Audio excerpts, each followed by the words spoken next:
আমার এখানে আসলে আপনারা দেখবেন যে এখানে মাছও আছে, যে আবার পাশাপাশি আবার বিড়ালও আছে। আপনারা দেখলে আসলে অবাক হয়ে যাবেন যে আসলে এখানে মাছ আর বিড়াল কিভাবে কি একসাথে আসলো। না না না, আসলে বিষয়টা পুরোটাই বিপরীত।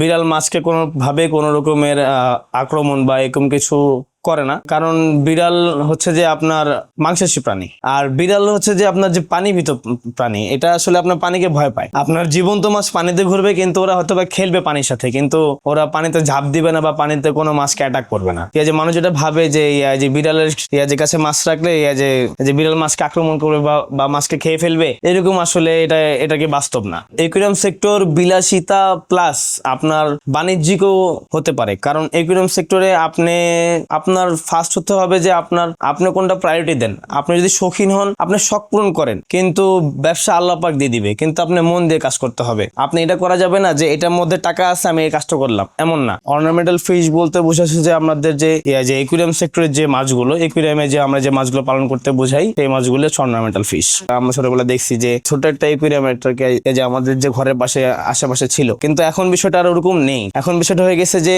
আমিও ছোট থেকে শুরু করছিলাম, তো আলহামদুলিল্লাহ আজকে আল্লাহর রহমতে বাসায় এখন আর মাছ পালতে ভালো লাগে না। এখন বৃহৎ পরিসরে আল্লাহর রহমতে আল্লাহ পাক সক্ষমতা দিয়েছেন এবং করতেছি। মাছ পালনটা আসলে শুরু হলো কিভাবে, যে আমি প্রথমে আসলে যে এগ্রো রিলেটেড ছিলাম, একটা ছোটখাটো একটা খামার ছিল, মাশাআল্লাহ দিলে। খামারটা আসলে ছিল হচ্ছে যে আমার একটা গরু, ছাগল, ভেড়া, দুম্বা, এগুলো নিয়ে কাজ ছিল। আমার একটু এক্সোটিক লাইন ছিল, সব বারবারি ছাগল, তোতাপুরি ছাগল, এগুলো সংগ্রহ ছিল। সার্টেন একটা টাইমে যখন দেখা গেছে যে আমরা ফ্যামিলির উপর ডিপেন্ডেন্ট হয়ে মানে আমরা যখন একটা ব্যবসা করব, সেটা আসলে রিস্কি হয়ে যায়। আপনি নিজে সেলফ ডিপেন্ডেন্ট হলে আপনি যে কোনো বিজনেসে আপনি নিশ্চিন্তে আপনি ইনভেস্টমেন্ট এবং আপনি ইনকাম সোর্স, ওইটা নিয়ে আপনার ইনশাল্লাহ হ্যাসেল হবে না ইনশাল্লাহ। কিন্তু সমস্যা হয়ে যায় যখন আপনার সবকিছু যখন একটা জব দিতে থাকে, তখন সমস্যা হয়ে যায়। আমি বিজনেস করব, বাট দেখা গেছে যে একটা সময় কেউ লাভ চাবে না, বাট সবার ইন্টেনশনে যে কেউ আমাকে সাপোর্ট করবে না। যখন দেখলাম যে জিনিসটাতে আমি কোনো রকমের সাপোর্ট পাচ্ছি না, একটা সমস্যার সম্মুখীন হচ্ছি। তো আমার অল্প কিছু ছাগল ছিল, তো ছাগলগুলো আসলে আমি মূলত কিছু ভালো ভালো ক্লায়েন্টদের কাছে সেল করি। কিছু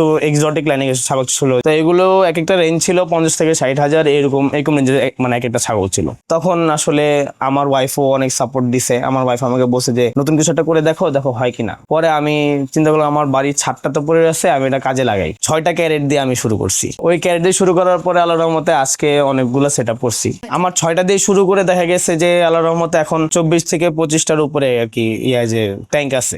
মাছ পালা আসলে প্রথম আমি খুবই পরিমাণ সাফার করছি। আমার আসলে মাছ খুব মারা যেত, খুব পরিমাণ মারা যেত। এরকম করতে করতে দেখা গেছে আমার 6-7 মাস 8 মাস পার হয়ে গেছে, আমি মাছ কিনতে এসে আর মারা যাইতেছে। তো এরকম করতে করতে আসলে আমার মধ্যে একটা জেদ চলে আসছে যে আসলে মাছ মারা যাচ্ছে কেন, এটার মধ্যে কি এমন আছে যে আমি এটা কি ঠিক রাখতে পারতেছি না যে মাছটা মারা যাচ্ছে। পরে আমি এটা নিয়ে যখন রিসার্চ করি, যখন এটা নিয়ে যখন আমি মানে খুব গভীরভাবে যখন আমি পড়াশোনা করি, তখন দেন আমি জানতে পারি যে আসলে আমার যে ভুলগুলো ছিল, এই ভুলগুলো আমি পরে আস্তে আস্তে আমি সর্ট আউট করি। আল্লাহর রহমতে আমি এখন সম্পূর্ণ সাকসেস। গোল্ডফিশের মধ্যে আমরা মার্কেটে যেগুলো পাই দেখা গেছে 100, 200, 500 টাকা পর্যন্ত জোড়া হয়, কিন্তু আমাদের এখানে যেগুলো হয় এগুলো আমরা পনাই রেনুই সেল হয় 100 টাকা, 100 থেকে 50 টাকা এরকম। হ্যাঁ, আর হচ্ছে যে আপনার ফ্যান্সি গোল্ডফিশ যেগুলো, এগুলো ব্রুড করার পর, ব্রুড বলতে বুঝাচ্ছে প্যারেন্টস। একটা মাছ যখন প্যারেন্টসে রূপান্তরিত হয়, তখন একবারে লোকাল ক্যাটাগরি যদি হয় আমাদের, এগুলো হচ্ছে যে আপনার 1500 টাকা পিস হয়, এরকম হবে। ব্রিডিং এ আসলে ছিল এমন একটা জিনিস যে আমার সবসময় একটা টার্গেট নিয়ে কাজ করছি, যে ছাগল পালতেছে আমি একটা রেজাল্ট দেখবো, কবুতর পালছে আমি একটা রেজাল্ট দেখবো, একটা গরু পালতেছে আমি একটা রেজাল্ট দেখবো। তো রেজাল্টটা হচ্ছে যে আমাকে সবসময় একটা ফ্যাক্ট। রেজাল্ট ছাড়া আমি কোনো সময় কাজে আমি কোনো সময় আমি আনন্দ পাই না। তো যখন আমি রেজাল্ট খুঁজে শুরু করছি, তখন আমি এবার মেল ফিমেল চেনা শুরু করছি। হ্যাঁ, মাছের এক্সোটিক লাইন গুলো যখন মেল ফিমেল চেনা শুরু করছি, তখন এবার ব্রিডিং নিয়ে কাজ করা শুরু করছি। যখন মরা শুরু করছে, মানে দেখছি যে ব্রিডিং করেছি কিন্তু মাছ মারা যাচ্ছে, কেন মারা যাচ্ছে এটা নিয়েও কাজ করা শুরু করছি। তো রিসার্চ আসলে এখনো থেমে নেই, এখনো চলতে আছে।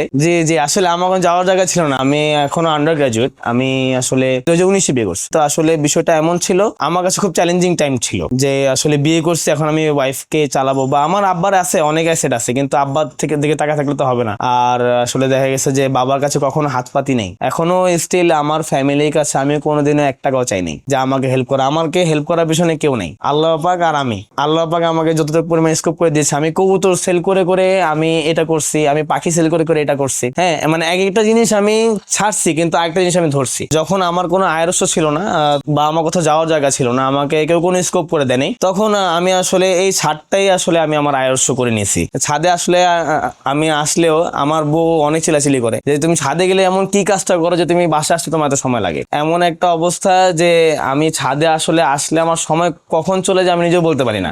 এদেরকে দেখলে, এদের সাথে সময় দিলে, আমার বিড়াল এগুলোর সাথে সময় দিলে আমার খুব বেশি ভালো লাগে।